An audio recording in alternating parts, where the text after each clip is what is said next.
حضور اقدس صلی اللہ تعالی علیہ وسلم کی راست بازی اور امانت و دیانت کی بدولت خداوند عالم نے آپ کو اس قدر مقبول خلائق بنا دیا اور عقل سلیم اور بے مثال دانائی کا ایسا عظیم جوہر عطا فرما دیا کہ کم عمری میں آپ نے عرب کے بڑے بڑے سرداروں کے جھگڑوں کا ایسا لاجواب فیصلہ کر دیا کہ بڑے بڑے دانشوروں اور سرداروں نے اس فیصلے کی عظمت کے آگے سر جھکا دیا اور سب نے بالاتفاق آپ کو اپنا حاکم اور سردار اعظم تسلیم کر لیا۔ چنانچہ اس قسم کا ایک واقعہ تعمیر کعبہ کے وقت پیش آیا، جس کی تفصیل یہ ہے کہ جب آپ کی عمر 35 برس کی ہوئی تو زوردار بارش سے حرم کعبہ میں ایسا عظیم سیلاب آ گیا کہ کعبہ کی عمارت بالکل ہی منہدم ہو گئی۔ حضرت ابراہیم اور حضرت اسماعیل نبینا علیہ السلام کا بنایا ہوا کعبہ بہت پرانا ہو چکا تھا۔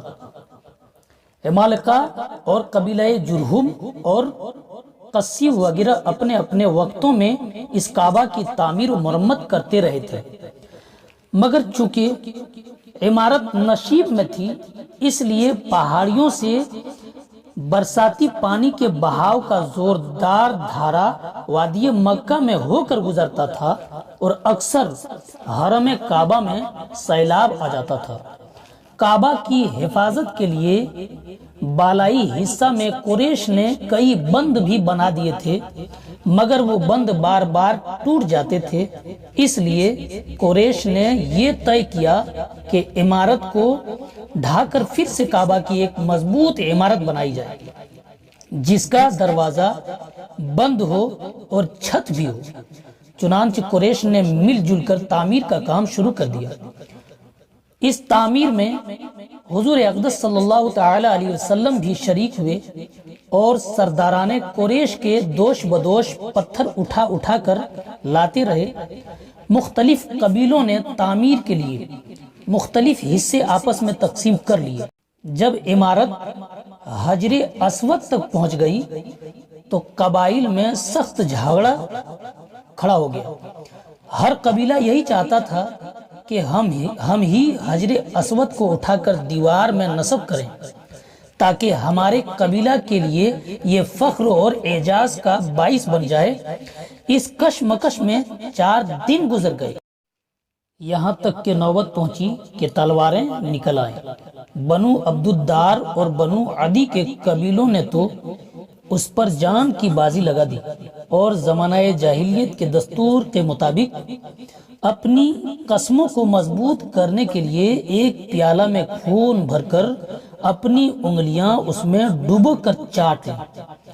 5ویں دن حرم کعبہ میں تمام قبائل عرب جمع ہوئے اور اس جھگڑے کو طے کرنے کے لیے ایک بڑے بوڑھے شخص نے یہ تجویز پیش کی کہ کل جو شخص صبح سویرے سب سے پہلے حرم کعبہ میں داخل ہو اس کو پنچ مان لیا جائے۔ وہ جو فیصلہ کر دے سب اس کو تسلیم کر لیں۔ چنانچہ سب نے یہ بات مان لی۔ خدا کی شان کہ صبح کو جو شخص حرم کعبہ میں داخل ہوا وہ حضور رحمت عالم صلی اللہ تعالی علیہ وسلم ہی تھے۔ آپ کے دیکھتے ہی سب پکار اٹھے کہ واللہ یہ امین ہے، لہٰذا ہم سب ان کے فیصلہ پر راضی ہیں۔ آپ نے اس جھگڑے کا اس طرح تصفیہ فرمایا کہ پہلے آپ نے یہ حکم دیا کہ جس قبیلہ کے لوگ حجر اسود کو اس کے مقام پر رکھنے کے مدعی ہیں ان کا ایک ایک سردار چن لیا جائے۔ چنانچہ ہر قبیلہ والوں نے اپنا اپنا سردار چن لیا۔ پھر حضور اقدس صلی اللہ تعالی علیہ وسلم نے اپنے چادر مبارک کو بچھا کر حجر اسود کو اس پر رکھا اور سرداروں کو حکم دیا کہ سب لوگ اس چادر کو تھام کر مقدس پتھر کو اٹھائیں۔ چنانچہ سب سرداروں نے چادر کو اٹھایا اور جب حجر اسود اپنے مقام تک پہنچ گیا تو حضور صلی اللہ تعالی علیہ وسلم نے اپنے متبرک ہاتھوں سے اس مقدس پتھر کو اٹھا کر اس کی جگہ پر رکھ دیا۔ اس طرح ایک ایسی خونریز لڑائی ٹل گئی جس کے نتیجہ میں نامعلوم کتنا خون خرابہ ہوتا۔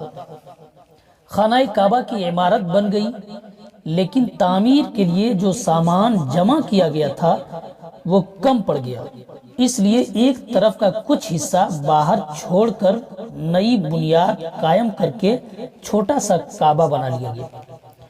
کعبہ معظمہ کا یہی حصہ جس کو قریش نے عمارت سے باہر چھوڑ دیا حتیم کہلاتا ہے، جس میں کعبہ معظمہ کی چھت کا پرنالہ گرتا ہے۔ حضرت علامہ جلال الدین سیوطی علیہ الرحمہ نے تاریخ مکہ میں تحریر فرمایا ہے کہ خانہ کعبہ 10 مرتبہ تعمیر کیا گیا۔ ایک سب سے پہلے فرشتوں نے ٹھیک بیت المعمور کے سامنے زمین پر خانہ کعبہ کو بنایا۔ دوسرے نمبر میں پھر حضرت آدم علیہ نبینا علیہ الصلوۃ والسلام نے اس کی تعمیر فرمائی۔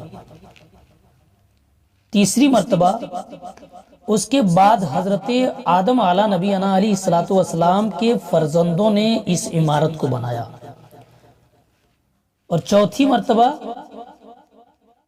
اس کے بعد حضرت ابراہیم خلیل اللہ اور ان کے فرزند ارجمند حضرت اسماعیل علیہ نبینا علیہ الصلوۃ والسلام نے اس مقدس گھر کو تعمیر کیا، جس کا تذکرہ قرآن مجید میں موجود ہے۔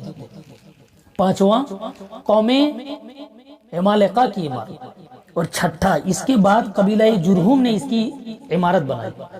ساتواں قریش کے مورث اعلیٰ قسی بن کلاب کی تعمیر۔ آٹھواں قریش کی تعمیر جس میں خود حضور اقدس صلی اللہ تعالی علیہ وسلم نے بھی شرکت فرمائی اور قریش کے ساتھ خود بھی اپنے دوش مبارک پر پتھر اٹھا اٹھا کر لاتے رہے۔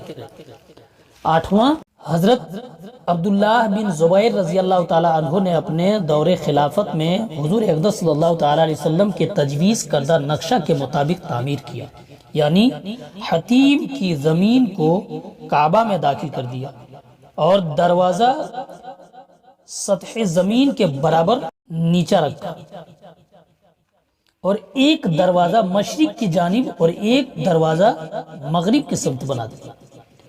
10واں عبد الملک بن مروان اموی کے ظالم گورنر حجاج بن یوسف ثقفی نے حضرت عبداللہ بن زبیر رضی اللہ تعالی عنہ کو شہید کر دیا اور ان کے بنائے ہوئے کعبہ کو ڈھا دیا، اور پھر زمانہ جاہلیت کے نقشہ کے مطابق کعبہ بنا دیا جو آج تک موجود ہے۔ لیکن حضرت علامہ حلبی علیہ الرحمہ نے اپنی سیرت میں لکھا ہے کہ نئے سرے سے کعبہ کی تعمیر جدید صرف 3 ہی مرتبہ ہوگی۔ پہلا حضرت ابراہیم خلیل اللہ علیہ السلام کی تعمیر، دوسرا زمانہ جاہلیت میں قریش کی عمارت اور ان دونوں عمارتوں میں 2735 برس کا فاصلہ، اور تیسرا حضرت عبداللہ بن زبیر رضی اللہ تعالیٰ عنہ کی تعمیر جو قریش کی تعمیر کے 82 سال بعد ہوئی۔ حضرات ملائکہ اور حضرت آدم علیہ نبینا علیہ الصلوۃ والسلام اور ان کے فرزندوں کی تعمیرات کے بارے میں علامہ حلبی نے فرمایا کہ یہ صحیح روایتوں سے ثابت نہیں ہے۔ باقی تعمیروں کے بارے میں انہوں نے لکھا ہے کہ یہ عمارت میں معمولی ترمیم یا ٹوٹ پھوٹ کی مرمت تھی، تعمیر جدید نہیں تھی۔ واللہ تعالی عالم۔